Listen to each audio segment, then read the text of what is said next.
In a unique way of creating employment, R. Sangma started a home-based business of making wooden carts to aid transport of goods and also for the merry ride of children. This handmade wooden cart is gaining popularity as it made a public transport and even found a market outside the state. Rodin started this business in 1989 and each cart cost 700 rupees.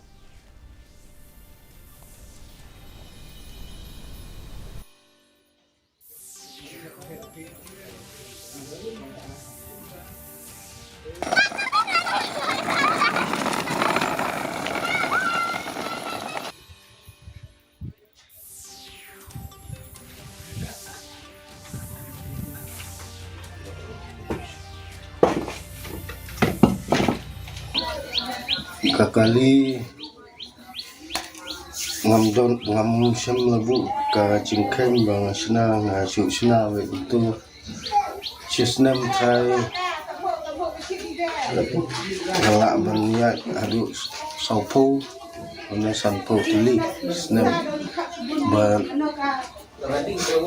yakine kakali bang sna kapoi keleng ka jelar galaya bat sabar ka jelar lapoi sadu kumba interlock juga kira sapo dihar. As part of their ongoing awareness program on